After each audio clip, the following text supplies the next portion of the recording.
la guerre est venue, bien sûr.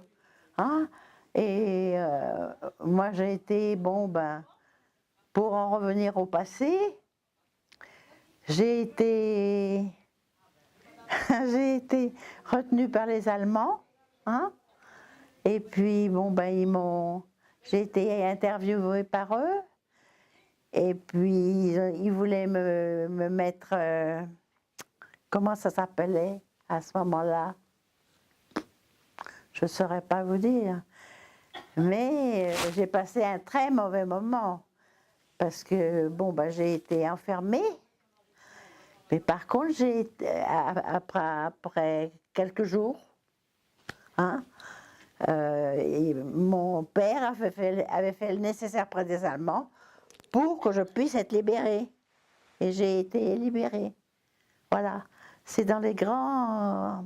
J'ai été questionnée très souvent par eux, d'ailleurs. Et c'est dans l'immeuble qui est du côté de la rue Saint-Georges, à Rennes. On était là, je n'étais pas toute seule, il y en avait d'autres qui avaient été pris aussi. Voilà.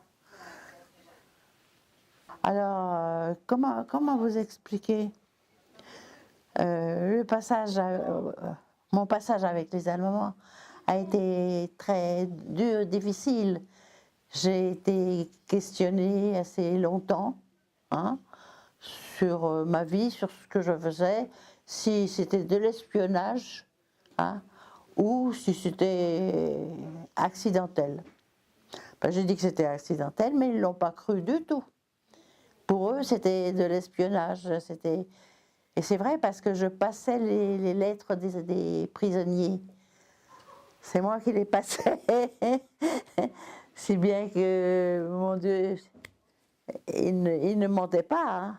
Ah non, c'est moi qui essayais de me défendre le mieux possible. Mais quand j'ai parlé de lettres, ça devenait un peu rouge. Hein. Voilà. La guerre, ça a été très dur pour moi. Parce que moi j'ai été prise, mais mon frère a été pris aussi avec moi. Comme nous étions tous les deux sur le même trottoir, ben on a été pris sur le trottoir.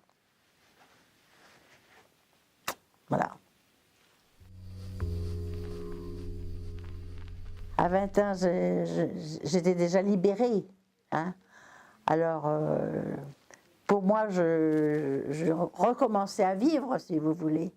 Parce que je reprenais une vie normale, près de mes parents, à la maison aussi, puisque je n'ai pas été prise très très longtemps, prisonnière, non, faut pas le dire ça, c'est pas la peine. Voilà.